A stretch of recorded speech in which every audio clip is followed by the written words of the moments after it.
I just wanted to do something to get me hyped before I introduce myself. Hello, this is Bones of the Nine Show, and I'm joined here today with Ben and Andrew. Yes, Andrew, just regular Andrew. Just Andrew. Yeah. I don't have a last name. I'm like Cher or Madonna. Oh. I thought you were just the man with no name. This is about being in the wilderness. I mean, that would fly, man. Just get your poncho on. No name. Perfect. I live out there in the wild. I eat. Why are you trying, like, you sound like The Witcher right now for some reason. Oh, sweet. That's definitely a topic we're going to bring up later on then, right? Oh, That's please. Have you seen it yet? I have not. I have not seen you The have Witcher. to. Later. It's great. I thought that was just a bad Clint Eastwood impression. Oh, no, I can't.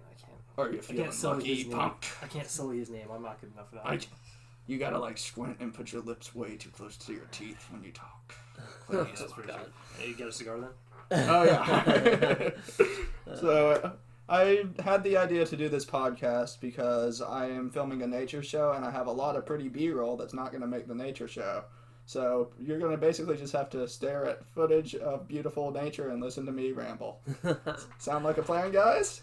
Let's do it. Go on. Right. Hey, so what's the name of this podcast going to be? This is the Nature Boy podcast. Nature Boy. Okay. Mm-hmm. Okay. We'll be talking about our misadventures in not just nature, which the name's a little misleading, but throughout our lives, but a lot of good nature stories.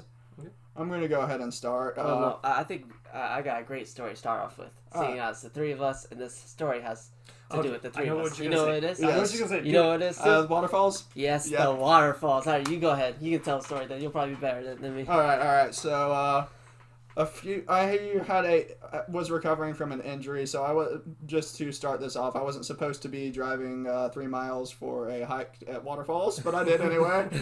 My family did not know where I was. So that's basically, you can understand why I was flipping out when we get to the climax. Yeah, great start. So we went to a place near the Swanee called Big Shoals. It's the only whitewater rapids in Florida. Yes, Florida has whitewater rapids. Look it up. I know this should be an X-Files podcast of paranormal activity, but believe it or not, there's actually more than one hill here. Yeah, it's fascinating. We got two. Oh, snap. So yeah, we have some mad elevation here in the Florida, but so we went to these whitewater rapids because they're the only thing like this in the state. I wanted to check them out. I've actually been thinking about using an inflatable pole raft that Mr. Hunt Ben bought me to use them at this point, which I'm very glad I did not. But I couldn't even handle mild current in a stream with that, and I'm good at kayaking. Like I can actually handle whitewater in a kayak, but that's beyond the point. Kayaking's fun here. But yeah, so we drove all the way out there. This is about a 2-hour drive, and we were waiting on Andrew to get ready so long that we ended up not arriving till near sunset. No, we got there in plenty of time. We got there plenty of time. We had at least 2 hours of sunlight left. Yeah. But it was a long trail. We didn't realize how long it was. Yes. Because Mr. Bones here said, it'll take half an hour to get to the whitewaters. Yeah. How long did it really take us? An hour. Nah, it was over an hour. It was like almost an hour and a half. No, that's including getting back. No, getting back. That was the tough part. We're getting to that. Yeah. We're getting to that. So towards the very, very end of this experience, we noticed that it was sunset and we needed to get back, and we didn't want to get locked in this park. This park was probably the most rural park I go to. And it was fantastic, by the way. Just to give you guys an image, we saw multiple deer there. We got really good pictures of them. Actually, some of this B-roll's from there. So. Oh, fantastic! Yeah. You guys will see it on the screen then. Yeah. I don't know if it's right now or later on in the podcast. But this place was beautiful. We loved it. It's the kind of shallow waterfall. Obviously, not the giant Oregon one that's edited in here, but. Yeah. And not that many people. I think. Well, we went later in the day, so obviously not as many people were going to be there. But we saw just a handful of people. I think we talked to some random. No, I didn't see a soul on that. Maybe in the beginning. That random dude was Sam. He joins us occasionally. Hey, Sam. Shout out to Sam. Many of my crazy stories involve Sam. Personally, no, all right, just by coincidence. So we get to the waterfall, the whitewater's still sunlight out, absolutely beautiful, and the only thing is we're like, we notice the sun's going down. Do we go back the same way we came, which we knew would take us about an hour and a half? A long time. Yeah. Or do we find a new way? And then me and Andrew think we're experts. We're like, let's find a new way. Yeah. We got this, right? Oh my goodness, we were. I was the only one that wanted to go the way back, and I got outvoted by all three of y'all. All three, because we weren't gonna make it. That's the thing. Like we would have to sprint, and especially since you were recovering. And we did sprint. Anyways, We did sprint anyways. Yeah, we sprint pretty good distance, and the entire time I was freaking out because I didn't want to get caught. Meanwhile, my injury was a traumatic brain injury, so I had a higher anxiety at the time than I would normally have. And I did not want my family knowing that I secretly took a cross-state road trip. No, so we keep going down on this trail, right? And we try to find a map. We're trying to figure out where we are, and we think we have a good idea. So we think if we keep going straight, we keep loop around. Eventually, we'll get back to where we came. And that did not happen. We ended up finding a horse trail. Yeah. Oh yeah, that's right. Yeah, we were running the horse trail, and it had been raining. It's always muddy as it was very muddy. It was always like one side, which was really muddy, so we had to stick to one side and jump over some stuff. It was Yeah, there was a little area of grass in the center, but it was really tall grass. And if at first rule of being a bushman in Florida, you better look where your foot goes in high grass. There's a lot of moccasins and a lot of rattlesnakes, but at this point we didn't even care. I would not recommend. This would be something you'd see on a Bear Grylls show, like, this is how you survive. There's the right way and the way I'm about to do it. No, so we keep going down. I think by the time we get to the horse trail, it's already dark. It's already getting there, that's sunset. Yeah, sunset. And so I think we probably, we walked through this maybe 45 minutes to an hour in the dark. Yeah. And all of us at this point are freaking out. Yeah. Because we need to get the heck out of the park. Yeah, we're like, this park is closed. We thought we were going to get locked in. And again, this park is in a very small town. You have to drive through a random man's trailer yard down a dirt road to get in here. Yeah, pretty much. And there's a bunch of dogs that chase your car. It's kind of cool. It makes you feel like you're in safari or something, but not when you're trying to get back. Yeah, but remember what happened when we get back to the car? Yeah, there was a park ranger with a shotgun yelling, "Get out! Get! That was the climax. Not just like we get there and we finally are like, oh, okay, we get into our cars. We're gonna get the heck out of here. Okay, run, just hit the deck. I felt like a Duke boy. I was about to jump in and lose my car mirror. I was waiting for one of that country narrator to be like, "Them there Jacksonville boys be getting in the car scarier than a cat full of barrels." Did you drive back or did I end up driving? I drove back. Oh, you drove back? Because all I remember, but sometimes I was driving. Was that McWhip Point 2 or McWhip Point 1? Point 2. Okay, that's why we got out. You hightailed out of there, man. Yeah. Like I said, I was having the Dukes of Hazzard fantasy. Oh, yeah. I was about to jump a dirt mound. That was... Woo! Never going back there. Actually, no. We're going back there. We're all going back there. Early in the day. Yes. Never at night. Never am I going to a trail at night. Or not even at night. Not anything past 4 o'clock. I'm not going. That'd be fine if we had like a trail guide and the park was actually open along with special events. Sure. See, not like that again. The thing I do when I go hiking is I always remember my way back. That's why this ended up differently. I always go the same way I came in because I like to trailblaze. I honestly do. Yeah. It's fun. It's just we underestimated the trail. We really did. Yeah. We didn't think it was going to be that long. We didn't think it wasn't necessarily hard. It was very easy. It was very easy, but it took longer than we expected. Yeah. Probably because we were just messing around the entire time, telling other stories. Yeah, like this. Well, these boys normally hike in Carolina, so I had to show them a little bit. They grew up in Florida. They're from Florida. At this point, they didn't realize that Florida had real hike. I mean, we've been some, but North Carolina is where we spent a lot of our childhoods. We went up there. We used to have family up there way back in the day, not anymore.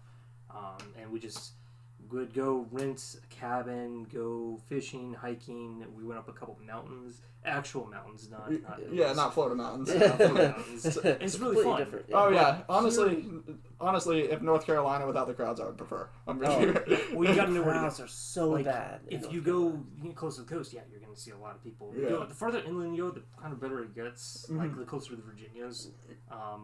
But here, the trails are completely different. It's swamp. It's a whole different biome. Yeah, which is awesome in its own way. It's just completely different. Yeah, you can't compare the two. Oh, I understand. I have actually had a chance to go to the mountains myself. My brother lived in Oregon for a couple of years. Some of that footage you will see as well. That's actually from a family hike. Absolutely beautiful. And I I visited Oregon, and we went to Washington for a little bit too. And this is my first time out north of the Mason-Dixon, by the way, for all you Americans out there, you know what I'm talking about. But I ended up landing there. You could see the mountains from the plane. I mean, I'd never seen a sight like that before. It was amazing. The Columbia River Gorge, one of the best hikes I've ever had. And so, very, very interesting story about the second time I went to Oregon, too, though. This is with my mom. So my mom had a kidney stone, so she had a stent, and she also had a broken foot, and she was out there hiking the mountains with us. Wow, what a true fan. Yeah, we had my mom just going around hiking the mountains. And my mom's notorious for bad balance, so me and my brother were over here like a wall, like, oh my god, please do not fall, because some of these trails were like Legend of Zelda. You had to like sidle like the wall to get through it. Like these trails were, especially on the waterfall from the gorge you will see. There was a trail where it was literally not even a foot wide, like off a cliff. Like it was intense. So Oregon has some really, really, really nice trails, and as a outdoorsman myself, I got into flint napping for a little while, so it was fun to actually be able to find flint in the wild and not have to pay for it. So I ended up making I made a spearhead while I was there. That I have a picture of it that I'll honestly probably just randomly edit in here. And then I made a spearhead. I made a bad stone saw thing that broke after like 3 uses. and I had a giant rock. So that was my hammerstone. I had a smaller hammerstone for fine details. Anybody that knows about flint napping, you need like a smaller thing or similar to an elk horn, and then you need the big guy to like shatter the rock to get the pieces in the first place. Kind of like hammer, hammer and what do you call this? You know, kind of like etching. Well, no, because the anvil is what you'll rest it on. Yeah. Chisel. Yeah, kind of like a chisel, exactly. So it's works similar. It's all about the angle of the hit. Now, I'm about as good at flint napping as a Neanderthal because I made a Neanderthal tool. I mean, if it works. But I mean, I couldn't make anything pretty like an arrowhead or like something. Most Cro-Magnon tools, for anybody who knows what a Cro-Magnon is, that's you. That means human. Anyway. But yeah, so I had my little kit, and we had a very good time. So after the gorge, the next day we went up to Seattle, and then after stayed at a hotel, saw the Seattle Aquarium, beautiful aquarium. Now I volunteer at an aquarium currently, and it's cool to see just a completely different ecosystem. So where I volunteer in Sarasota, I don't really want to mention it by name, but you know what I'm talking about if you're from Sarasota. It's the only one. And yeah, but we have a lot of beautiful Florida wildlife there. We have my 2 of my favorite shark names ever, Nacho and Salsa. Those are our nurse sharks, and as well as my boys Jane, Huck, and Pippi, the 3 otters, and my ultimate homeboy Buffett, the kissing manatee. He gives kisses. He's also accurately predicted the Super Bowl the last 3 years, by the way. That's hilarious. So anyone from Florida, you know how much we love manatees here. We have them literally everywhere. Yeah, but it was cool because my original time as a marine biologist in my very first biology class, which got me on this path, I had a professor named Dr. Hurlbut. She was an invert professor, and she taught us way too much about octopi, except for if it's octopi or octopuses. Nobody knows. No, seriously, it's a Tootsie Pop. Nobody freaking knows if it's octopi or octopus. It's not even in the professional field. So, yeah, that argument will go down forever. But I've worked with a few. I've worked with one at my previous job at Marineland. I'm not currently working there, so I can shout that one out by name. As a marine biologist, some of the stuff I do is top secret, classified. I have to kill you if I tell you. Not really. Not really, but I can at least point out a shark to do the job for me. Oh, there you go. But with lasers on their head, right? Exactly. Yeah, so I have experience working with a common octopus, which are always really cool. They're very friendly, very intelligent, one of the smartest animals in the world. So when I was working at Marineland, the reason I brought this up is I had a guest who was a crab researcher, and this man showed us, kept telling me every night he would lose a crab when I showed him the octopus, and he showed me footage on his phone. He had a nanny cam. And he caught his octopus red-handed. This guy talked. What am I saying? This guy opened the top of his aquarium, climbed out of his aquarium, opened the top of the crab aquarium, climbed in, grabbed the crab, put the lid back on the crab's tank, climbed back into his own tank, ate it, hid the evidence, and put his lid back on and danced around like he was a good octopus. So these guys are smart, and they can actually survive out of water for about 3 to 5 minutes, if you're wondering how it managed to crawl that far. That's pretty And great. it was they were both in the same room, so if it was like across the house, yeah, octopus wouldn't have made it back. But it was very, very cool. And the Pacific Northwest, they have an amazing species called the giant Pacific octopus. Now, this is the same thing as the common, except the common lives about 2 years and about a foot long. The giant Pacific lives about 5 years and it's about 10 to 8 feet long. Good Lord. And down in Washington too, they used to have an old extreme sport. This is a podcast, and I'm a sexy disembodied voice, but I'm doing finger quotes. but yeah, so these guys back in the old times in Oregon and Washington used to actually go down and redneck wrestle these guys out of the water. It was a free diver sport. It's like us and gators. Okay. Cool. Yeah. Yeah, that show Swamp People, not sponsored by the way, but if you want to sponsor us. Yeah, there we go. I mean, myself, I've wrangled a few little things here and there. By little things, I mean a 450-pound Goliath grouper, but we'll get to that. That's going to be another good story. But, yeah, so... Anyway, that's just background that I rambled way too long about. Back to my story. Octopus. Yeah, so yeah, but back to my story. We went to the Seattle Aquarium, very beautiful aquarium, and then the next day we did Olympic National Park. Now, Olympic National Park, to this date, is still the most beautiful hike I've ever had.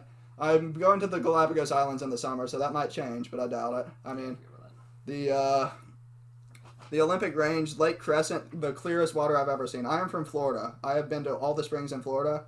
I've been to the Keys. I've seen 60-foot visibility. Nothing I've ever seen in my life is as clear as Lake Crescent. You can look 70 feet down and count the pebbles. It's ridiculous. It is ridiculous. The duck that you're going to see swimming over pebbles, that's Lake Crescent. As well as that random lake at the end of my edit. But yeah, so you got this perfect clear water. Then we decided to go do Goblin's Gate. Goblin's Gate was closed because Google doesn't tell you when there's a giant boulder in front of the road. And, yeah, thank you, Google Maps. Turn here. I'd rather not. Thank you.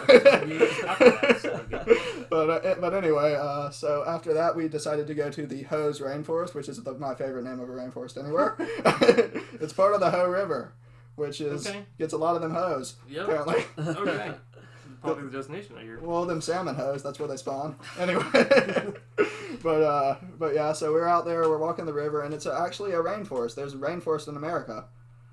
It's temperate, it's not tropical. It has the animals that you'd normally think you'd see, like bears, eagles, salmons, mountain lion. But what I did end up seeing that was very rare is an endangered Roosevelt elk, who is also briefly featured in my B-roll footage, because I didn't get enough of him to actually use him for a real show.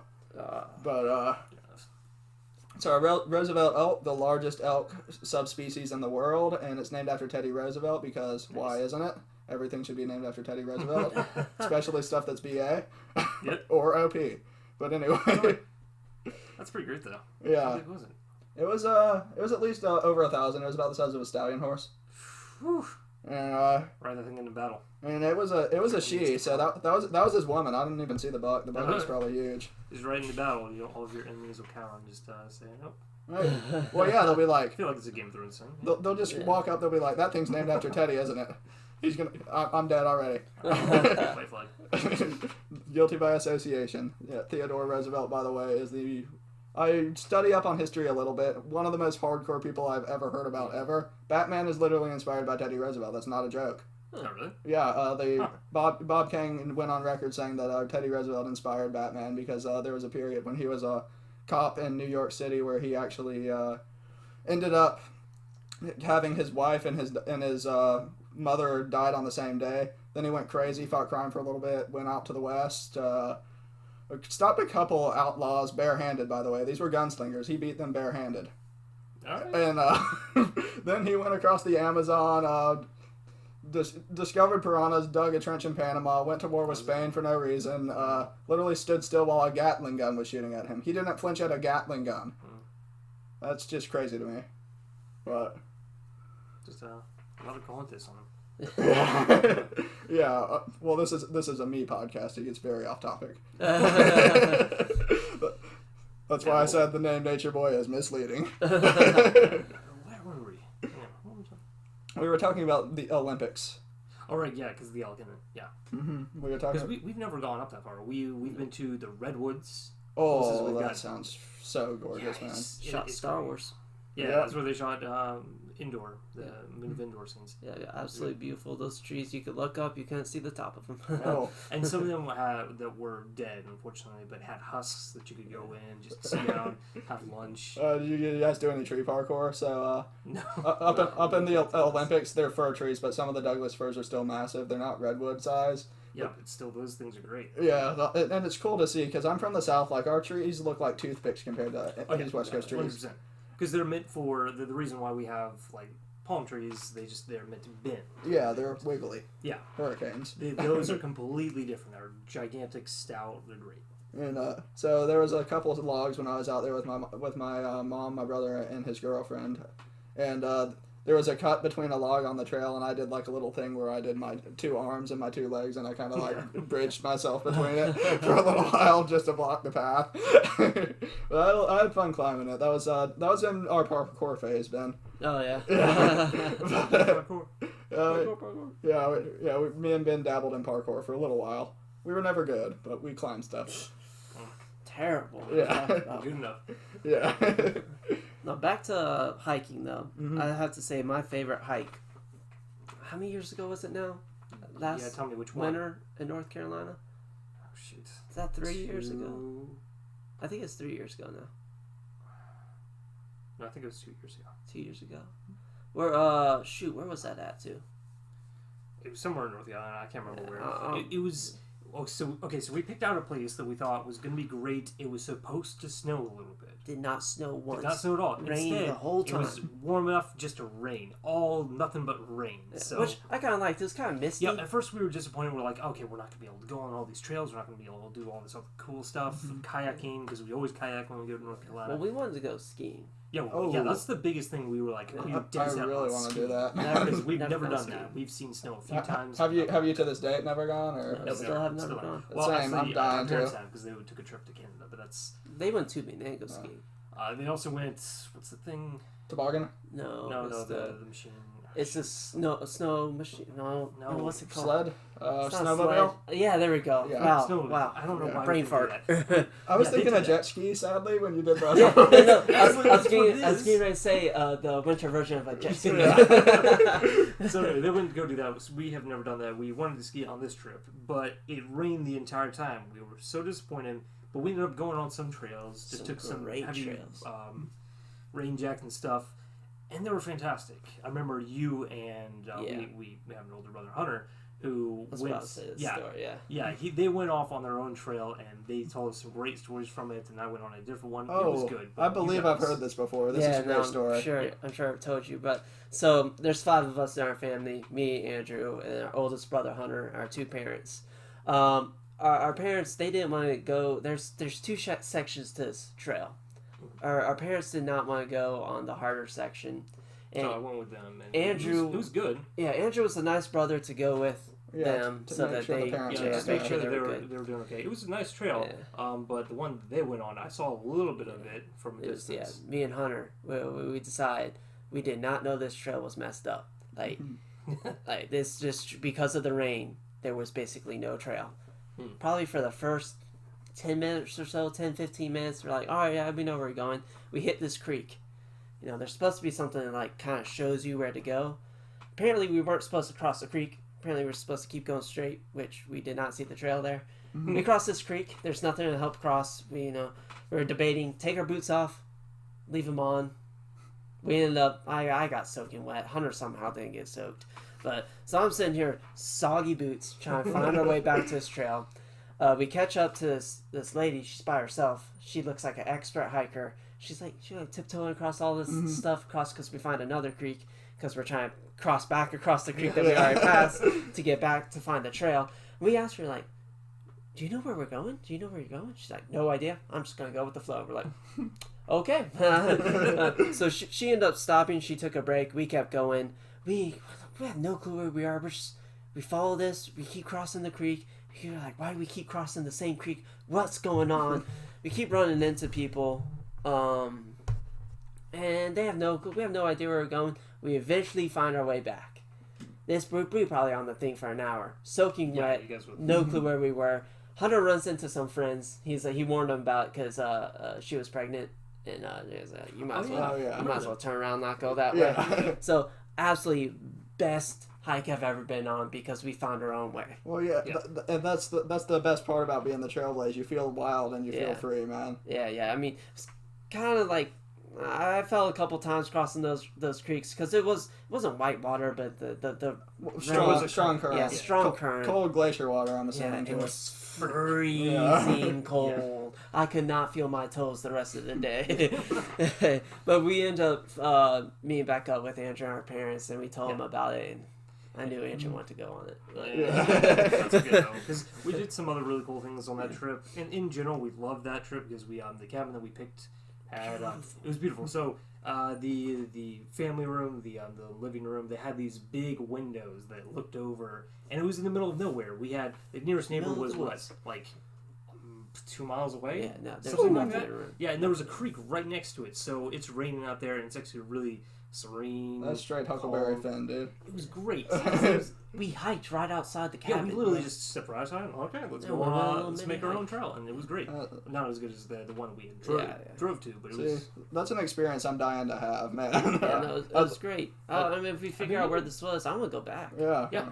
All mean, right, you have it, guys. They're contractually bounded now. We're doing it. Written in blood. Best part is, me and Hunter were also kind of workout junkies, and we were there for a week. Yeah. And so were you doing it like Rocky style, like just squatting the stones? No, we want stones. We found right out in the backyard. We found logs, like chopped down logs, broken down logs. We're doing shoulder press with them. We're doing bench press with them. We're curling these. We're doing as much as we can. Sitting down, thinking, "Oh, this is a really nice place to be." I'm gonna kick back. I would have been with y'all, bro. I would have been doing the logs. I've never had a better workout. I may not have got too many. I'm sounding like a gym rat. I might not have got too many gains, but best workout I've ever had. It was fun. It's something different when you work out with stuff that you can find. Dude, that would feel so much more hardcore. Oh yeah. To be honest, like I work out in occasionally. I live, like I mentioned earlier, I live in Sarasota now. I do work out in Mayaca. I have gymnastics rings sometimes when I don't want to do my pull-up bar, and I go out and I strap them up somewhere. It's kind of fun. Yeah. But yeah. So now that we got some mountain hikes out of the way, you guys have a crazy animal story at all? I mean, it's not too crazy. It's kind of interesting.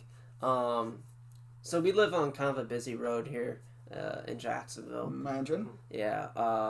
And so we don't really see too many animals out here. You know, it's busy. Not any big animals. We see a lot of critters. I'm pretty sure I've seen a coyote here before, but no, we've seen foxes. That's what I was about to say. All right. There's two parts to this story. There's a part where I saw it and one my best friend's neighbors saw. So there's this wild fox. Mm-hmm. It just started appearing. Like the first time we saw it, we're like, oh sweet, we see a fox. Never gonna see it again. I ended up seeing it almost every night in our front yard. Yeah. And then I started seeing it around the church that's near our house. Yeah. And so I stopped seeing it after a while. I would go over to my buddy's house. I'm talking to his dad. And I was like, yeah, did you see the fox that was around here? He's like, oh, you have no clue about this fox. I was like, so what you mean? He said, it had a family at our church. At the church? Yes. It literally lived at the church underneath, basically underneath the church. The church is lifted, so you can crawl underneath it. So he showed me some pictures of it. Oh my goodness. There was like 4 or 5 of them. Yeah. Like 3 of them were babies, and then the mom and the dad. We only saw the dad because if I remember correctly, the dad is a brighter color. It's kind of he's the red one. Yeah, the red one. Okay, yeah. I think that's how it is. Yeah, absolutely crazy the pictures they got. Yeah, I believe one time that this was shortly after I saw my first coyote at Payne's Prairie, which. Getting to animal stories. Oh, Payne's Prairie. It's a great place. Payne's Prairie is the savannah, dude. It's like the Serengeti. I've seen a wild horse about 1 foot away from myself. We had eye contact. It was kind of dope. He looked at me in Orendorf. Orendorf's involved in this one. And that's not his name. That's his last name. Yes. His name's Taylor.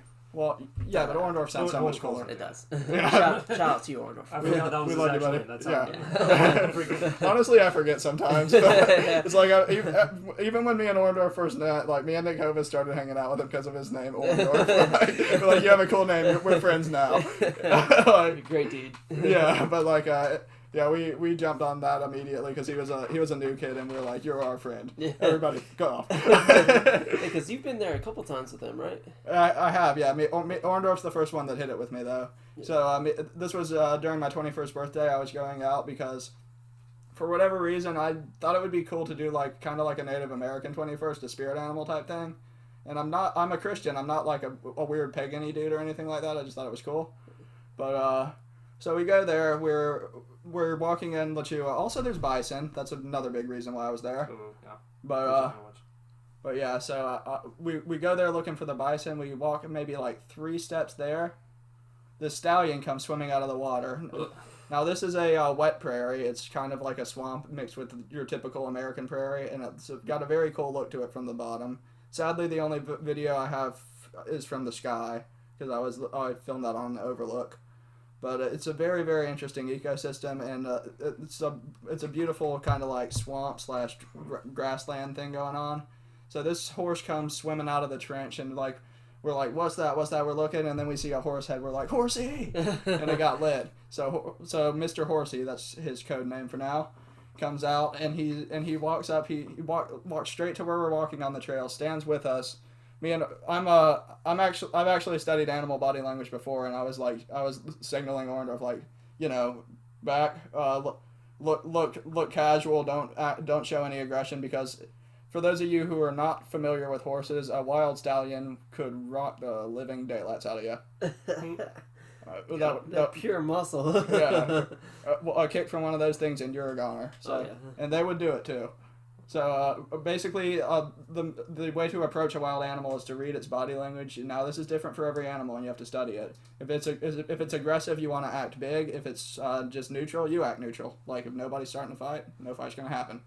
So that's how it was with this guy. He wasn't starting to fight. Yeah, he strutted a little bit. He just looked at us. We kind of gradually backed out of his path, and then he stood with us for a second. He's like, these dudes suck. and then he decided to slowly started walking away, and then he got into a full gallop like right next to us, and it was really, really cool. One of the coolest animal experiences that I have. I still because it was my 21st birthday spirit animal, I consider the wild horse my spirit animal. And makes sense too. Mustangs. Yeah, true. Yeah, that was our high school mascot. And anyway, so I had a very close encounter with a Mustang, but it doesn't end there. So we're hiking. Me and Orndorff saw about 8 sandhill cranes, which are actually, now that I live in Central Florida, that's not really as rare as I thought it was. and then we saw 2 coyote, a herd of like 7 to 8 deer.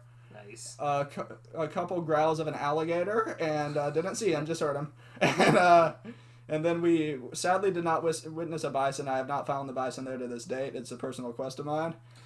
We've seen a few. Yeah, but that was in Wyoming. Well, yeah, I'm talking about the ones at Payne's. I've seen wild bison too. I saw some in Oregon, but yeah, I've been trying to find these guys on foot for a while, and towards the very end of this, me and Orndorff, we kept going. So again, this is a wet prairie, part of it's mud, and the trail kind of got to where it was like that. So me and Orndorff were both stuck in the mud up to our waist at this point. We heard something growling. It was bovine. It honestly could have been a bison, but it could have been a large alligator as well. So we decided to climb out of the giant quicksand pit that we were in, because quicksand and predators are not a good combination. So we got out of the quicksand sand, and that's because I had a hiking stick that I picked up for snakes, because Payne's Prairie is a wonderful place to catch rattlesnakes if you're into that kind of thing. I'm personally not, but I know. Yeah. I know my fair share of herps. Yes, that's what herpetologists call themselves. Please, everybody online, tell them to stop calling themselves herps. It sounds like herpes. Anyway, but yeah. So me and the dwarf climbed out, and then we went ahead and we went to IHOP at Stark. And this is just a side story. This is how backwoods Stark is. We were covered up to our waist in mud. It was normal. Everybody was just like, all right, you want to see? but yeah, nobody looked at us funny or said anything. It was great. That's pretty good. Yeah, back to the bison though. Me and Andrew have been to Wyoming. This isn't anything crazy, especially if you've been to Yellowstone. Yeah, you've Bison been anywhere just- past there. Yeah, bison just cross the pretty road. They'll stand right in the middle of the road, and Yeah. they don't care. Oh, yeah. They're really common over there. They're just hanging around. You honk a couple times, they just stare at you. yeah. I'm taking my sweet time. I mean, they're so Hey. common that a lot of places will serve bison burgers. Yeah. Yeah, I mean, Large. I had one. Yeah. They're pretty good. They are pretty good. I've had bison as well. Yeah. Weirdest thing I've ever ate is kangaroo. Don't judge me. It was a free sample at a jerky store. But yeah. So yeah. Nobody passes up free samples, by the way. No. I did not support their business. It was free. You didn't know when you tried it, did you? I did, but it was free. I did not give them money. So Didn't support the. well, the kangaroo was already dead. They were giving them out for free, and I You're did not give preventing them. another customer from getting a sample to go Yeah. back. You're never going to go back. Yeah, exactly. Justification. Exactly. There we go. Come at me, Peter. Anyway. But yeah, But yeah, bison are the largest animal in North America, so of course they're gonna stunt. Like, come at me, bro. It's not like there's elephants here or anything that could actually take them. Yeah, it's real cool though. I think we got a couple of buffalo or bison teeth too. I made one into a necklace. That's a very odd necklace. I've heard of gator teeth and shark teeth. I've never heard of I bison mean, teeth. it's pretty much. Is it a molar? Oh, I know which one Yeah. you're talking about. Yeah, because Hunter wore that for a little while. Is it a molar or is it like No, shark? no, it's like this. Oh, I'll try to find it later so I can it's show you. But Yeah. it's about that big. It goes. I know people can't see this at home, Yeah. but it's basically like just Couple a little, inches long. Andrew is thin making triangle. a triangle with his fingers Yeah, right thin now. triangle. That's basically what it is. Yeah. It's cool. That hole on the actually end of sounds really cool. I have a few shark teeth from my old job when I worked for Sand Tiger Sharks. Yeah. I'm saving that one for a proper girlfriend though. I'm gonna make a shark tooth necklace because I'm cheap. Stuff like that is great. Like Yeah. I took a couple rocks from California, one in the redwoods, one a little bit near the coast. Drilled a couple holes in them, made a couple necklaces out of Yeah. them. One for me, one for my girlfriend. I still have a fossil from the Olympic site that I found. I have it's a type of it looks like a type of an algae. Oh, sweet. Yeah, but I have a fossil that I randomly found when I was out there busting up flint knot rocks. Yeah. But it's actually keeping it in my camera case for filming reasons. But yeah, we have had a few different types of experiences with large animals, especially filming with the 9 show, and actually some of these B-roll footages. So there's a B-roll footages that you guys are going to see with a baby alligator. What you didn't see is Mama almost take my legs off filming that.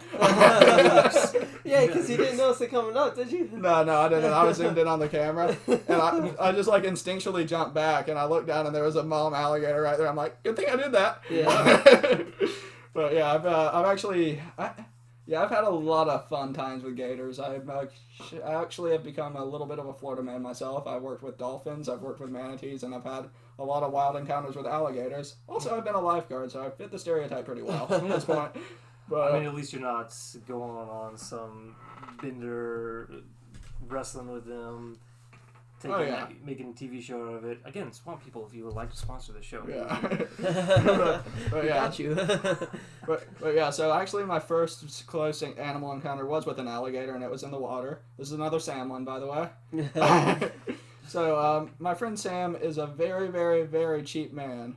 Especially at that point in his life, that was probably his epitome of being cheap. He's the best at it. We Yes. learned from the best. Yeah, so my buddy Sam lost his fishing lure while we were fishing at Fort Matanzas Estuary and Talamalo National State Reserve. Try saying that 15 times fast.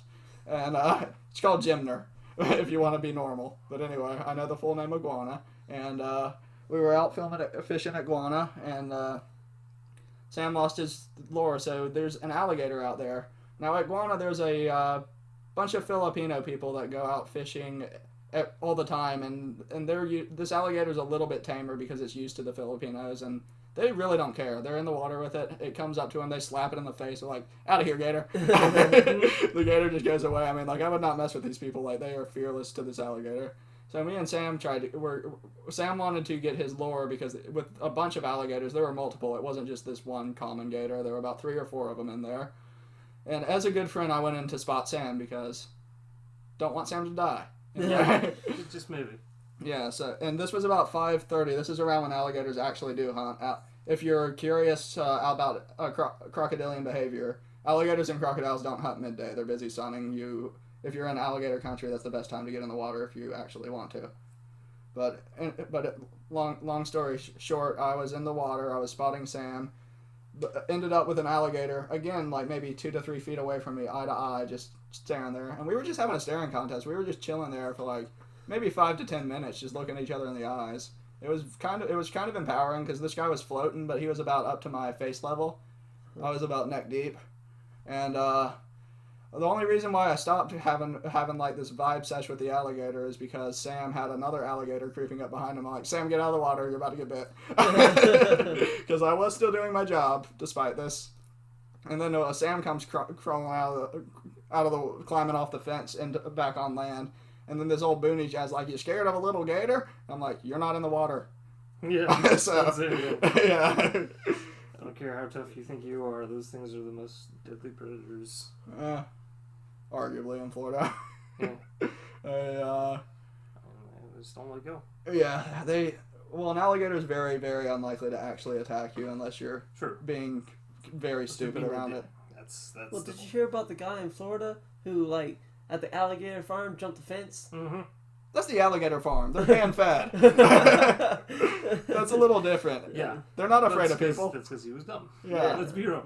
Yeah, like, okay, I'm being like, this animal's lost its natural fear of people. Like, if some dude was walking to you with prime rib every day, like, hey, bro, get some prime rib, would you be afraid of that guy? Well, no, he got bit.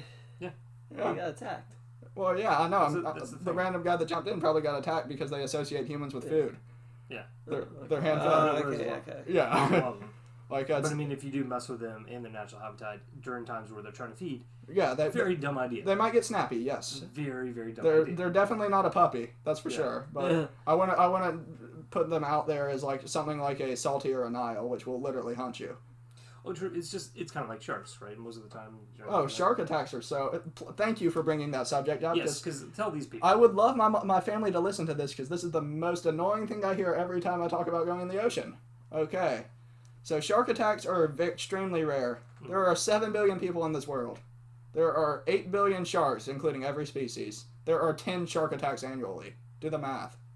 Yeah, it's if you don't mess with them, nothing's gonna happen. If you do get attacked, then yeah, that's gonna be very, very bad. It's unfortunate. Same for alligators. You get attacked by an alligator, it's gonna be very bad for you. It just doesn't happen that often. Unless you're like this guy who jumps a fence, goes straight up to them, says, "Hey." Well, yeah, if you were going to our aquarium sharks and be like, "Hey, buddy, let's have a slap fight," you'd probably get bitten.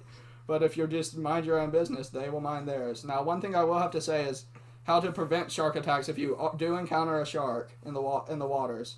One is just have common sense and be in water that you can see. That always helps. Yeah. Most shark attacks happen in murky water where people are splashing around and literally kick the thing in the face because they don't know it's there. And actually, most shark attacks are the little guys that bite about as hard as a dog, like a lemon shark or something like that. Yeah.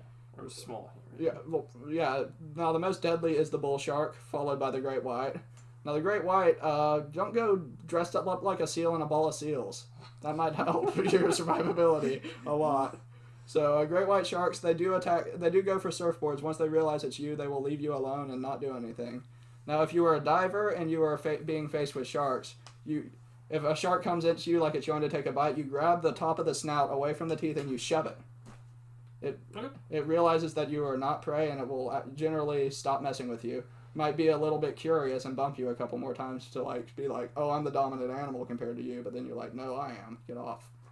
And this is one that I don't want to tell amateurs about shark handling because this move's difficult to pull off and you might lose a finger or two. There is a way to actually make a shark go into a trance. It's called tonic immobility. With a larger shark, you would stroke the amplitude of Lorenzini. No, that's not pasta. It's a bunch of little dots on their snout that detect electricity. Yeah. And if you stroke the amplitude of Lorenzini right, it's basically listening to Three Dog Night just off to itself like, yeah. Like Jeremiah was a bullfrog just playing on loop in its head. At least that's the picture that I get. I've seen a man like balance a I think 2,000-pound tiger shark on his finger like a basketball, spinning around. If you know how to actually affect tonic immobility, sharks become pretty immobilated. Now there are individuals where they don't get affected as strong by tonic, so that is always something to look out for. With smaller sharks, like if you're a fisherman and you catch a shark, you want to flip it on its back. It has the same effect as stroking the amplitude of Lorenzini, except, let's be honest, you're not going to be able to flip a 3,000-pound great white on its back. Oh, you can't do that? You don't live that much, bro? I know. Lightweight. Yeah. Yeah. All right. Well, this was our first podcast for Nature Boy podcast. Again, as we film the show, which has not yet been filmed, by the way. It's coming out in 2 years. This is actually a test run. That we will continue to do this for our Patreon followers. So if you support us on Patreon, you will get multiple benefits, including these podcasts, a few travel videos that are not nature related for like just stuff to do, as well as a scavenger hunt for different points that if you develop enough points, we will actually take you out on an expedition. So, again, I have not started this thing yet, and I don't currently have money, so that is all future plans. So again, yes. Small people, watch it. Yes. But, let's know what you want us to talk about next, too. This one's more nature. This is just a test fire, and it doesn't always have to be nature. The 9 show is going to be a hybrid between sketch comedy and a nature show, so anything y'all really want to talk about, might even open a Discord channel when the show happens, but... Yeah, if you have any questions, just throw them our way. We'll do our best to answer them. Hunt Ben should be a regular. He's actually our cameraman, and I guess Andrew will just exist sometimes. We'll be around. Yeah, you guys have a great day, and have a pleasant tomorrow, America, and 9 show. Bye.